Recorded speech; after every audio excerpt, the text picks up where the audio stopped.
Welcome to Bifocal. This is part 3 of our series titled, How Did I Start My Business? In the past 2 episodes, we talked about my journey up to this point, and now we're ready to start talking about me actually starting the business down my basement. Stay tuned.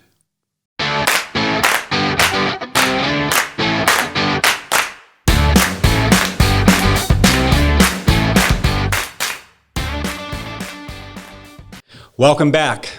This is our last episode, episode 3 of the series, How Did I Start My Business? If you recall from the previous episode, I left my previous employer. I was now ready to start the business down my basement. And so that's where we're going to be picking up. And so I left the company that I was working for and actually formed Concept Services. If you remember, my wife actually gave me the idea of the name and started up down the basement of my home. And I went out and got a free desk, one of those old steel desks.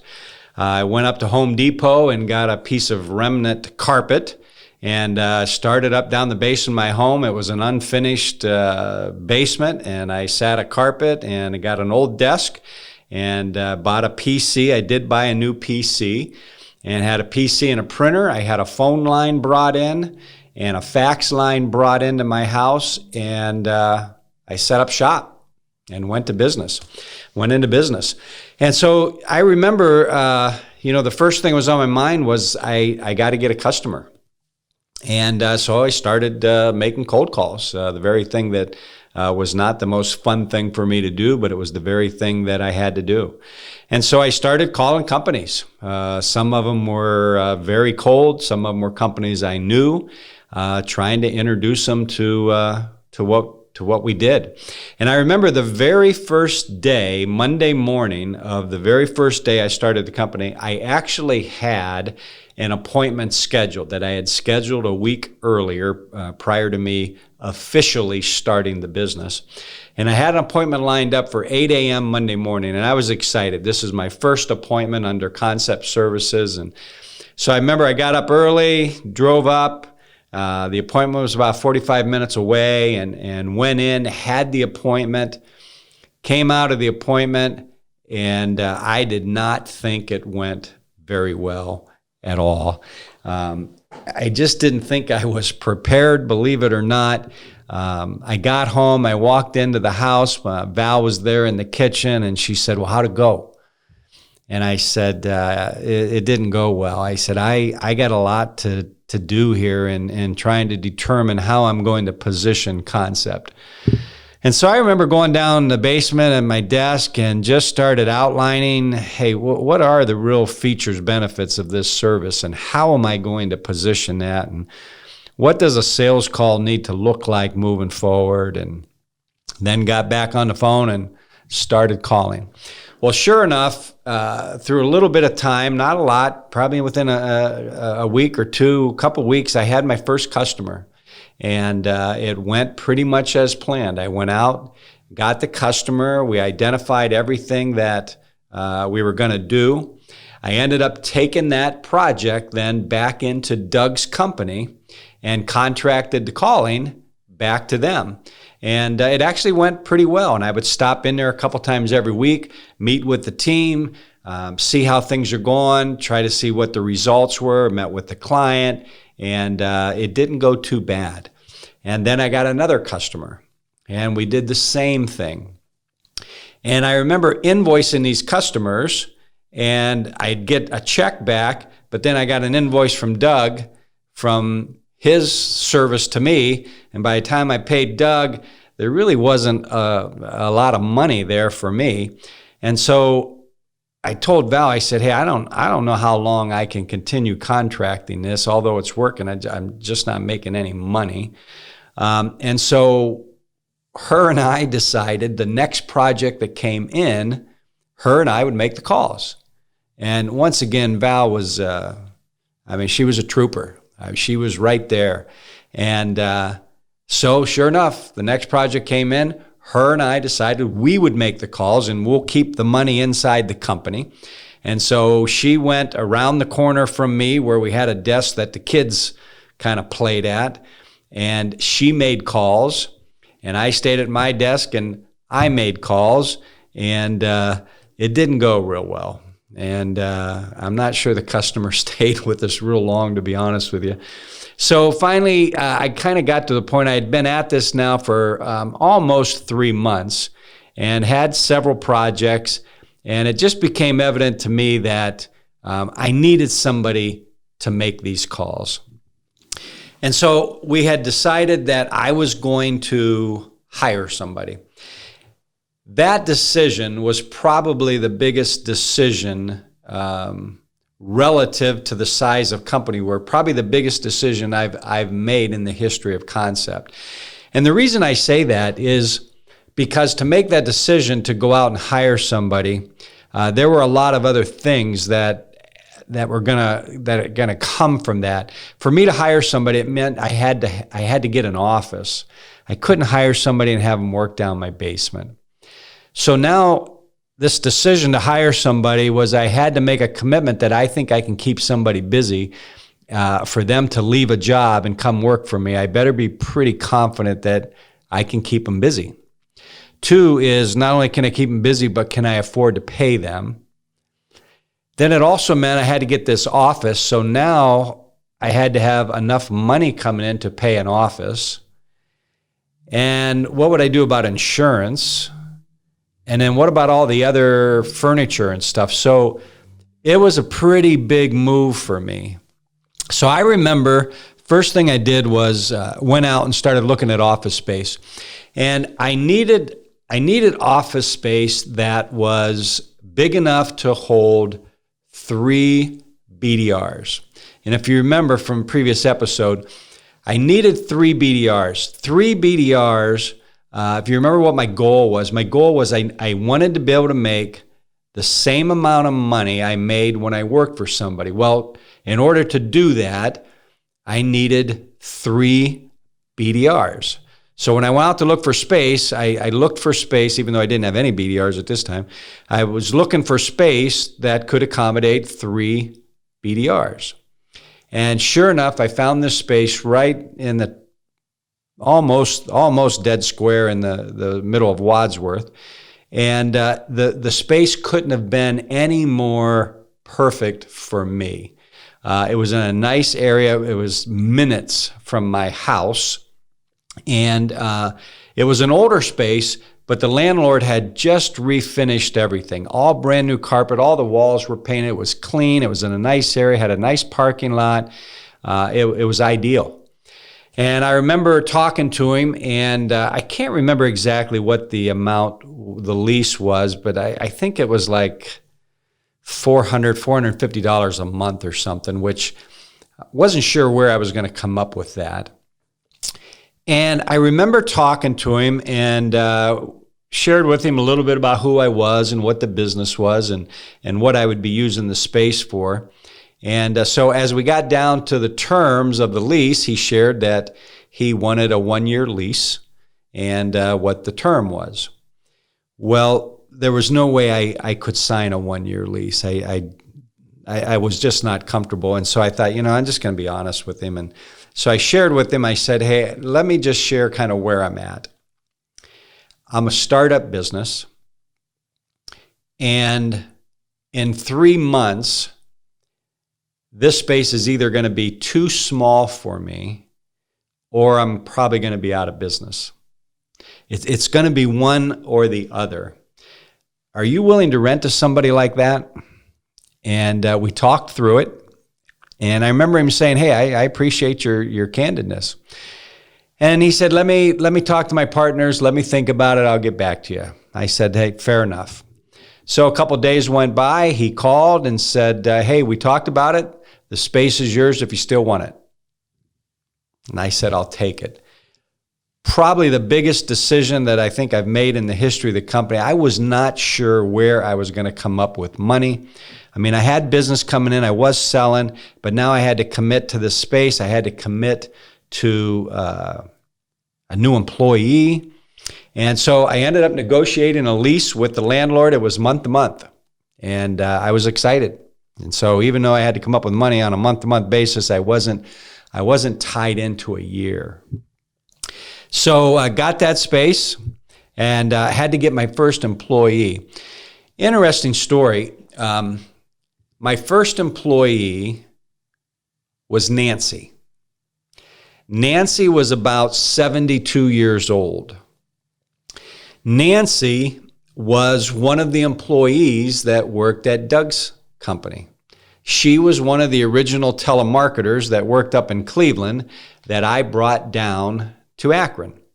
And Nancy and I we just hit it off, and she was great. She was very good on the phone, very good on the phone. She could talk.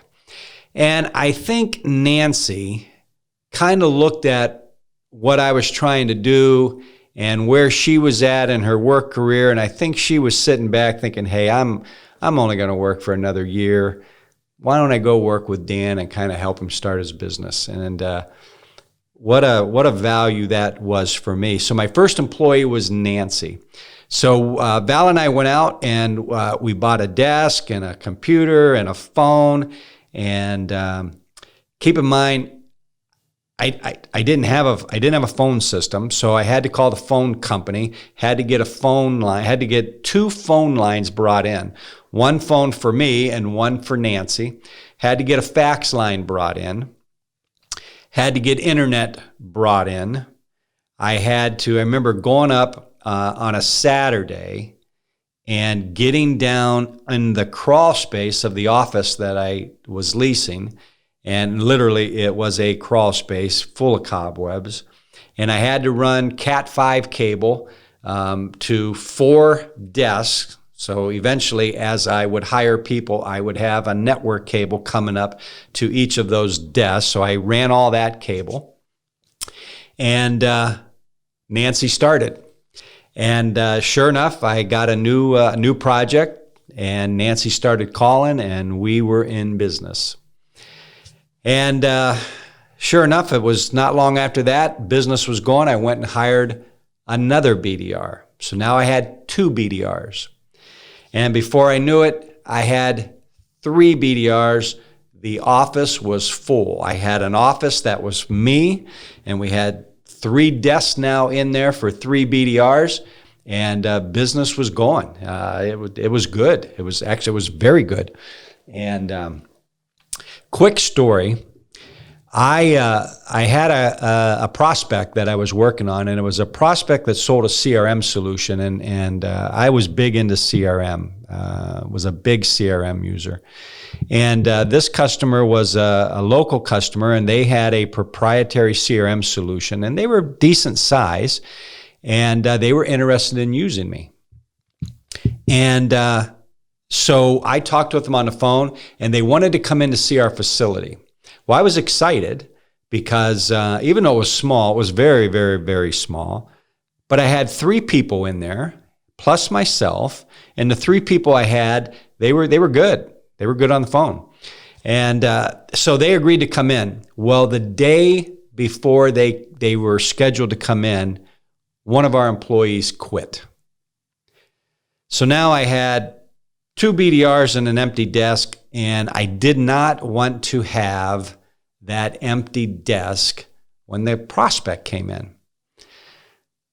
So I went home, I talked to Val, and I said, hey, would you be willing to come up and just sit at the desk and act like you're a BDR? And once again, Val agreed to do it. And, you know, I've said this many times. She was a trooper through all of this and still is. So we brought her in that morning, got her set up. We turned her PC on. We used ACT as our CRM at that time. And we got her loaded up on an account, pulled up a real account, had the call out line in front of her, briefly explained to her what the account was. And then I scheduled with the 3 BDRs, here's how I'm going to do it when the prospect comes in. I'm going to bring them in. I'll introduce them to everybody. And then I'm going to bring them up and let them talk to our first employee, who was very, very sharp. and we'll let them talk to them, and then I'll walk them down, introduce them to Val, and then I'm going to keep walking and come over to the third BDR and let them talk to them. And I think they'll be satisfied with talking to 2 out of the 3 BDRs. And I said, Val, here's everything. You just sit there, put your headset on, say hi, and I'm going to keep moving after I introduce. I'm going to keep moving, and you really just need to sit there. So we were set. Everyone knew what the game plan was. So sure enough, the prospect came in, welcomed them, and keep in mind, when they walked in, they were pretty much in the middle of our office. That's how small it was. And so I said, well, let me introduce you to a few people. So just as we choreographed and outlined, I walked them over to the first employee and introduced them and shared a little bit about what they were working on and what the project was that they were working on. And they talked and they had some conversation back and forth and went well. And then I walked right down and I said, this is Val. She's working on a technology company out of Cleveland, and this is what her call's like. And then I just kept going, and I knew they would follow me. And I kept going, and I got over to the next employee, and I said, well, this is, introduced the employee's name. And when I turned, they had not followed me. They stayed at Val's desk. And they looked at Val and they said, Val, could we hear you make a call? And I remember thinking, oh, no.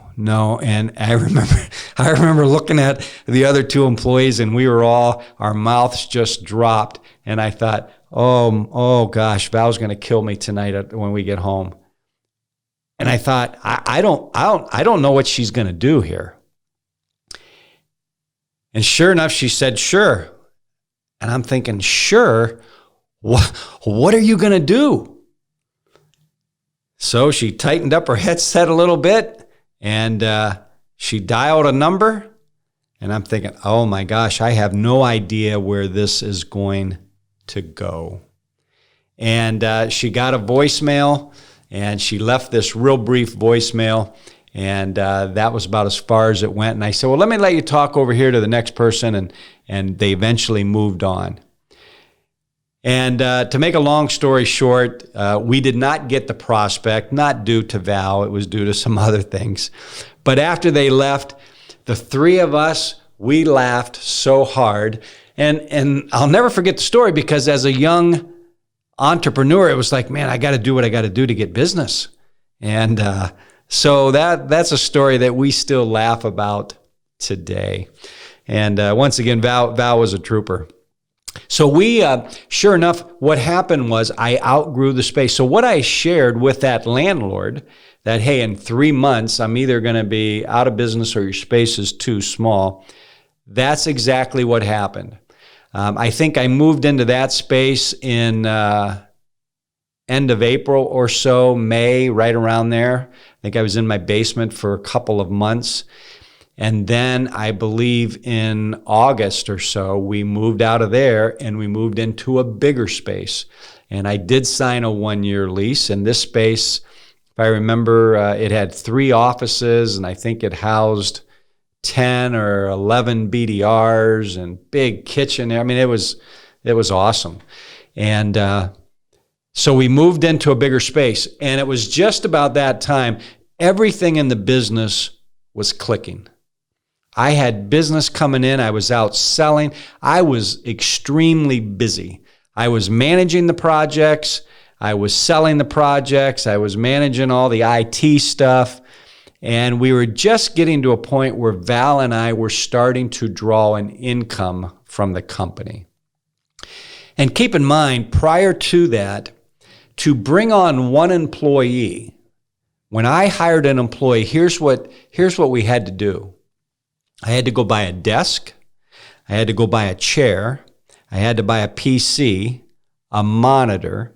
I had to call the phone company. I had to get a phone line installed. We did not have a phone system, so everybody's phone had a dedicated phone line. So all of those things, the desk, the chair, the PC, the phone, just to bring an employee on board cost about $1,500. And then we moved into this new office, and it needed furniture. And so Val and I really were not drawing any money from the company. Every cent that was coming in was going right back into the company. You know, things you don't think about when you start a company and open an office. I needed a refrigerator. I needed a microwave. I needed a fax machine. I needed furniture. I needed a coffee pot. I needed office supplies. Believe it or not, you need a toilet plunger. Yep, you need a toilet plunger. Just things you don't think about. So there was always something that was taking the money. So now we moved into the new office, and business was going well. And I was just starting to get my income to that level that I was striving for. Then we started to get into the end of the year, kind of that holiday season. And my customers, one by one, started calling me, and they started saying, "Hey, Dan, you know, it's end of year. It's budget time for a lot of companies. It's holiday time. It's not a great time for us from a sales standpoint. So I think we're going to end with you, and maybe we'll pick back up, maybe in the second quarter. Why don't you give us a call back?" Well, I started getting these calls one after the other. This was my first end of the year time inside a Concept. It was the first time of going through the holidays. I didn't really even have a rebuttal for these customers. It made sense. If it's a slow time, why do you want to be spending money on me?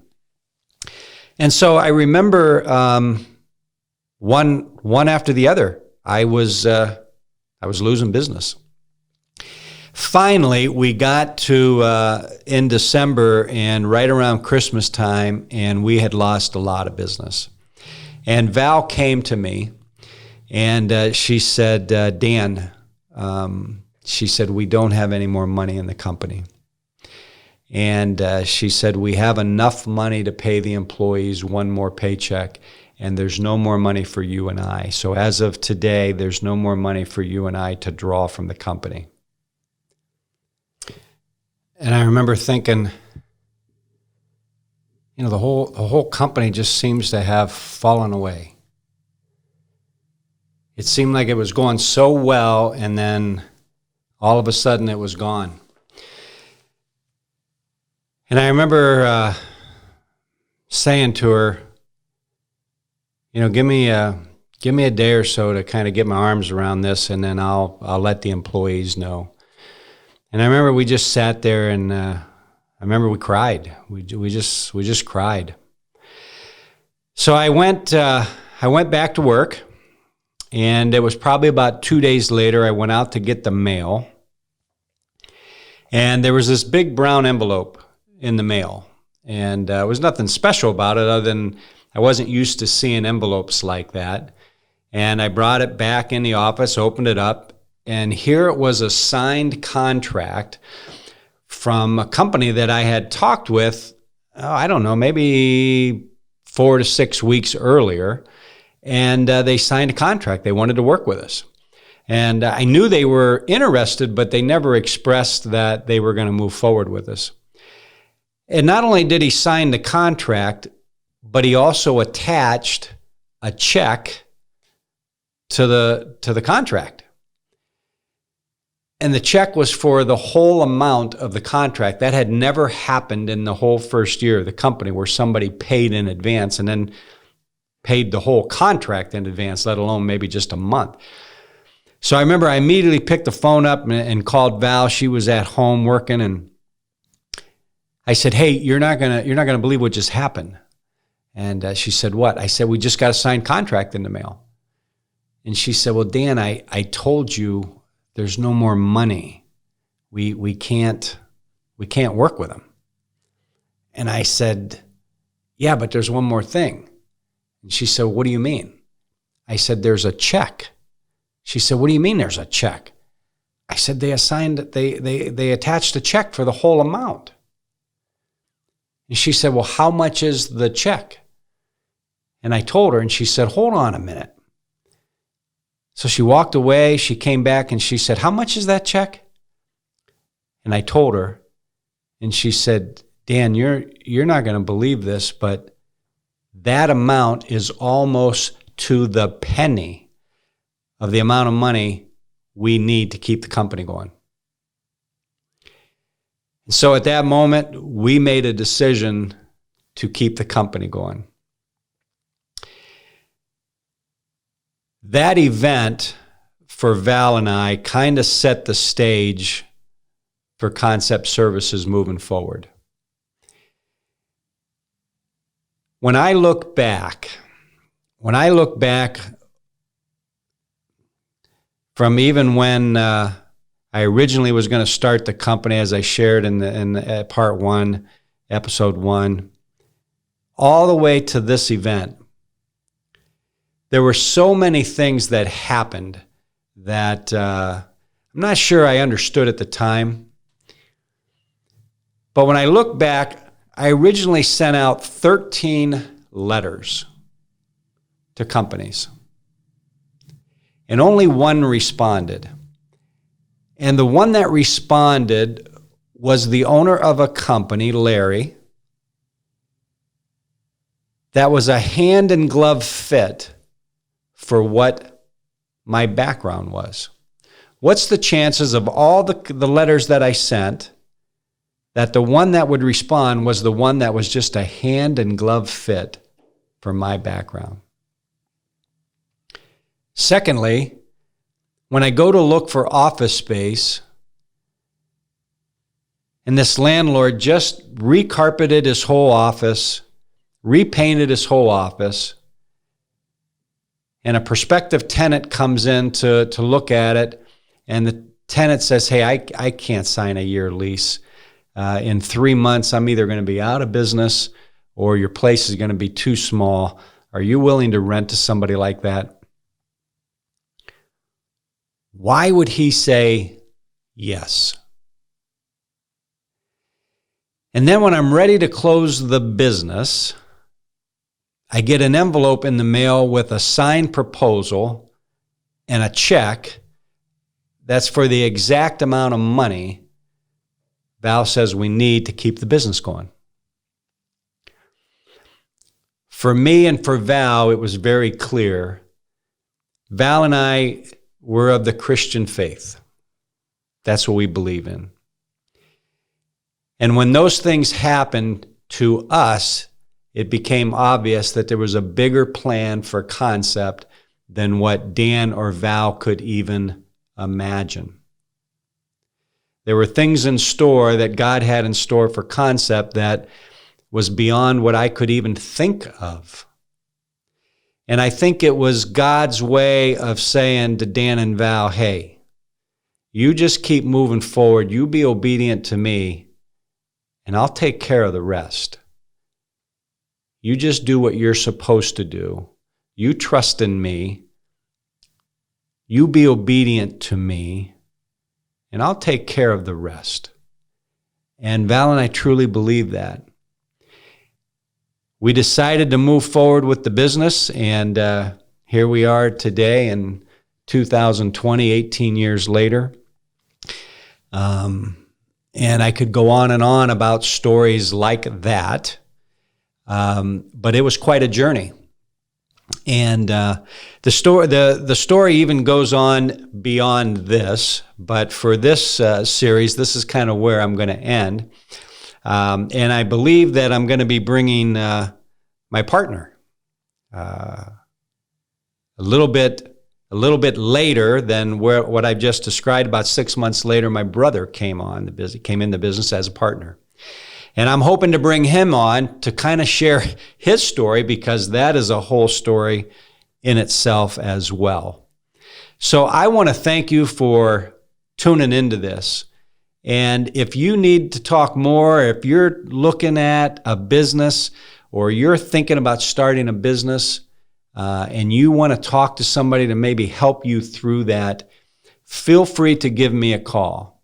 I now have another business, Dan Harsh and Associates. You can see us at www.danharsh.com. And that's what I'm going to do. I'm gonna help companies consult, and primarily small companies.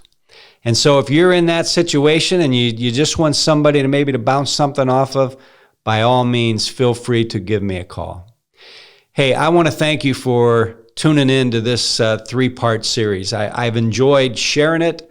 It's a good center point for me to kind of just keep things in perspective for me. Hope you got something out of it. And I hope you tune in to some follow-up ones that we have coming up, because we're going to have some other entrepreneurs coming on as well. So, hey, thanks again. Stay tuned in the future. Talk to you soon.